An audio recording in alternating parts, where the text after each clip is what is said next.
those women in Miss America? Are they skinny or are they fat? Well, they're skinny, I guess. Yeah. Guess they don't eat a lot of ice cream. Okay. Coffee?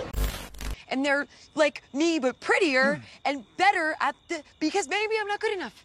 Yes, you are. No.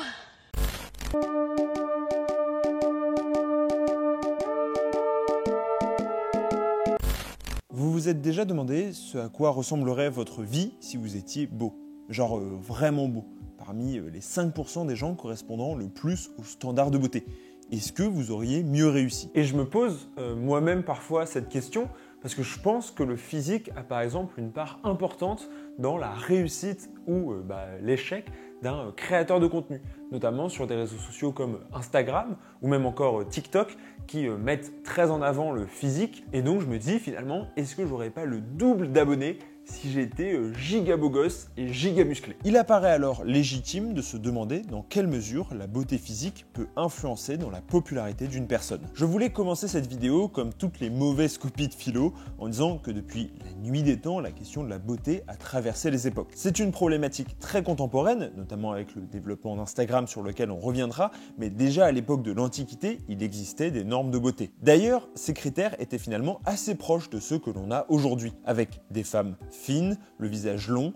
Ça changera ensuite au cours du temps, notamment durant le Moyen-Âge où le maquillage va être plus ou moins proscrit, en tout cas pas autant mis en avant. L'objectif va alors être d'avoir le teint au maximum pâle, ce qui peut paraître étonnant de nos jours, mais justement toujours dans cette logique de se rapprocher de la pureté. Ce qui explique en partie pourquoi les personnes représentées sur les tableaux ont très souvent la peau très blanche. Enfin, après la Seconde Guerre mondiale, il y a eu d'autres évolutions entre-temps que je vous épargne, la maigreur devient plutôt mal vue. En effet, les famines et le manque de nourriture durant les crises ont durablement marqué les Occidentaux, qui vont alors mettre en avant des normes pas dans la maigreur. On va voir l'apparition des pin-up, à savoir le développement de la femme pulpeuse comme Marilyn Monroe. Donc pas vraiment maigre, mais avec des formes. Enfin bon, vous conviendrez qu'on reste quand même sur des standards très minces. Aujourd'hui, si on devait donner de normes de beauté, je dirais qu'on se rapproche de Kim Kardashian avec le slim thick, à savoir très mince mais avec beaucoup de formes.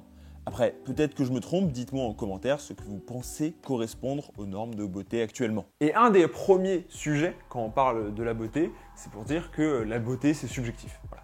Tout le monde peut trouver beau n'importe qui. Et je ne suis pas vraiment d'accord avec cette affirmation. En fait, oui, chacun a ses préférences. Il y a des gens qui vont préférer Selena Gomez, il y a des gens qui vont préférer Emma Stone, il y a des gens qui vont préférer Emma Watson, il y a des gens qui vont préférer Ana de Armas, et il y a moi qui vais aimer les quatre. Oui, certes, il y a une grande part de subjectivité, chacun a ses goûts, les couleurs, voilà, comme d'habitude, mais il faut aussi se rendre compte que la société va nous imposer des cadres qui sont pour le coup plus définis et quasiment définissables objectivement. C'est-à-dire qu'on peut reconnaître aujourd'hui des traits caractéristiques qui sont appréciés par l'immense majorité des gens et qui vont constituer un critère de beauté. Et donc, certes, la beauté est subjective, mais pour moi, les cadres sont quasiment objectifs. À travers les pubs, mais aussi les éléments culturels, encore une fois, les films, les séries, on est exposé, on ne se rend pas compte, à des gens qui constamment rentrent dans ces cadres. Aussi, et vous l'avez sûrement relevé, je parle surtout de critères de beauté s'imposant aux femmes. Non pas que les hommes soient épargnés du processus, il suffit de prendre 3 affiches de parfum au hasard dans le métro pour s'en rendre compte, et il est vrai que les femmes ont toujours subi des injonctions plus fortes sur leur physique, et c'est probablement le cas encore actuellement. Beaucoup de spécialistes expliquent cela par le fait qu'il s'agissait d'un des seuls moyens dont disposaient les femmes pour se différencier à une époque où elles n'avaient pas le droit de travailler, de voter, voire même de choisir leur mari. La beauté d'une femme aurait été son argument principal. Et cela expliquerait biologiquement le comportement de certaines femmes à ce propos. Pour cela, je m'appuie sur une excellente conférence TEDx de Charlie Danger sur le sujet et sur les études sur lesquelles elle-même s'appuie. Dans cette conférence, elle explique sentir parfois le besoin de se mettre en concurrence avec d'autres femmes qui prend la forme du phénomène du creeping, à savoir regarder le profil Instagram de femmes considérées comme de la concurrence ou des modèles. Charles Darwin appelait cela la compétition intrasexuelle, dont le but était d'obtenir des droits en matière de reproduction. On le voit donc, les critères de beauté existent de manière indéniable et structurent même une partie de nos rapports aux autres.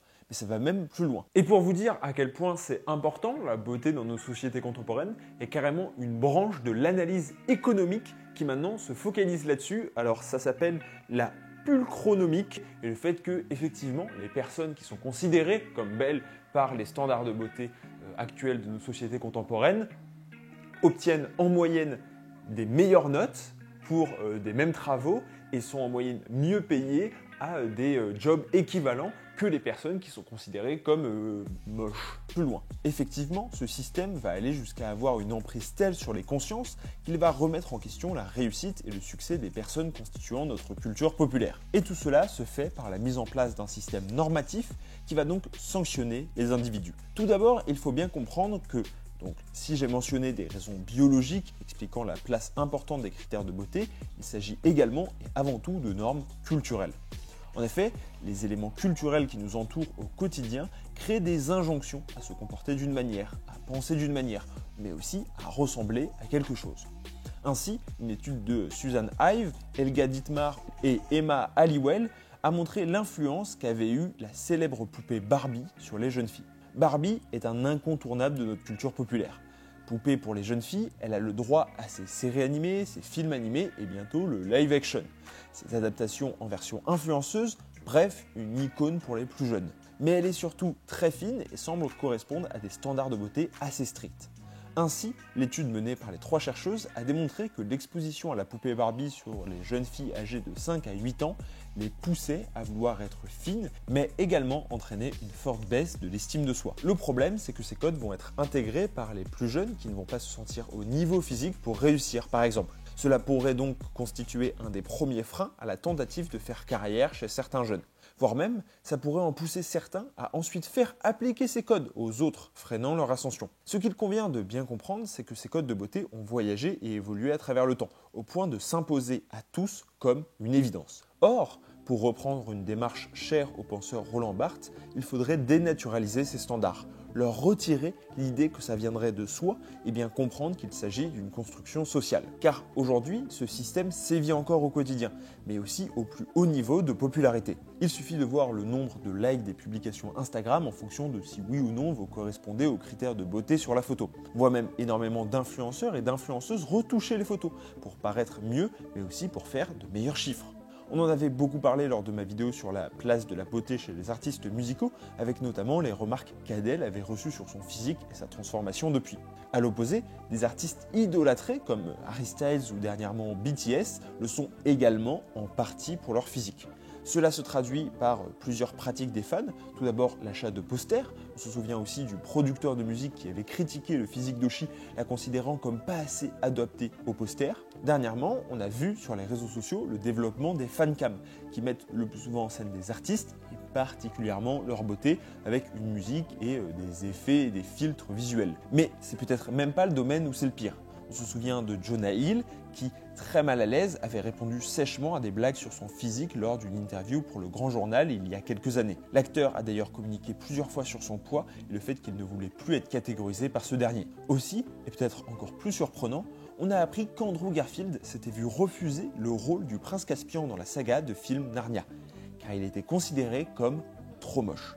Ce qui est quand même très ironique lorsqu'on sait que c'est sa beauté qui lui avait été reprochée quelques temps plus tard, lorsqu'il avait endossé le rôle de Peter Parker. D'autres stars, comme Adam Driver, sont également régulièrement attaquées pour leur physique, considéré comme ingrat par certains. D'ailleurs, c'est parfois un argument qui revient sur le sujet. On souligne la réussite de personnes avec un physique atypique, pour montrer que la beauté n'influe pas tant que ça dans la réussite. Il s'agit alors d'un biais classique des sciences sociales, à savoir le biais du survivant. Il consiste à faire passer les exceptions comme des preuves que la norme n'existerait pas. Or, comme on l'a vu, si ces acteurs et chanteurs, parfois en dehors des critères classiques, parviennent à émerger, cela ne les empêche pas d'être exposés à tout un tas de critiques et de réprimandes sur leur physique. Et d'ailleurs, ça s'est vérifié tout récemment, cette importance de la beauté et cette pression sociale autour de la beauté des stars, avec le triste événement des Oscars la semaine dernière où Will Smith est allé gifler Chris Rock pour une blague sur le physique de sa femme, en l'occurrence ses cheveux.